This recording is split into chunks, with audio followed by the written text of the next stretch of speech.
Perkenalkan, nama saya Angga Kristi Barukaro. Di sini saya akan sedikit menjelaskan tentang pendekatan inquiry.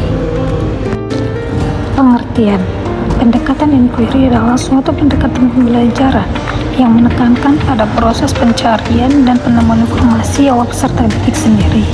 Dalam pendekatan ini, siswa didorong untuk mengajukan pertanyaan, merancang penyelidikan, mengumpulkan data, menganalisis informasi, serta menyimpulkan hasil belajar secara mandiri dan aktif.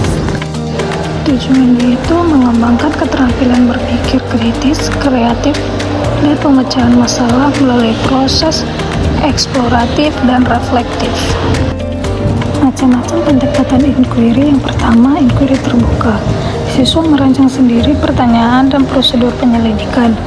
Guru hanya sebagai fasilitator. Kedua, inquiry terpimpin. Guru memberikan pertanyaan, tetapi siswa merancang penyelidikan dan mencari jawabannya sendiri. Yang ketiga, inquiry terstruktur. Guru menyediakan pertanyaan dan langkah-langkah penyelidikan, cocok untuk semua siswa pemula. Keempat, inquiry bebas. Siswa bebas memilih topik, merancang pertanyaan, dan menyelidiki tanpa batasan.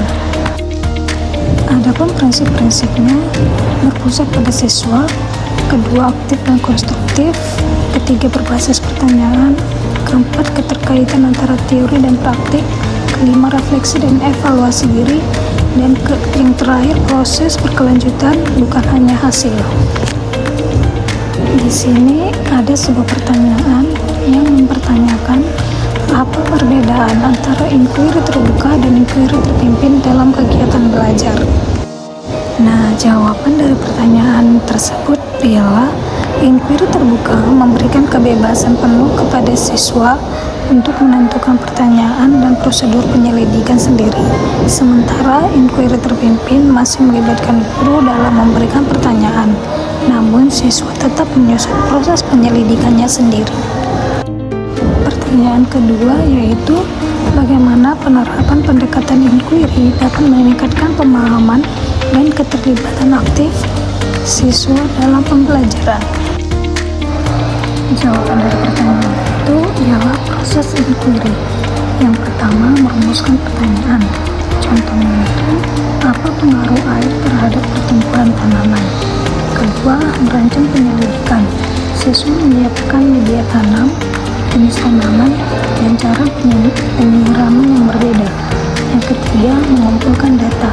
Siswa mencatat pertumbuhan tanaman dalam periode waktu tertentu. Keempat, menganalisis data, menyusun tabel grafik pertumbuhan dan membandingkan hasil antar kelompok. Yang kelima, menarik kesimpulan.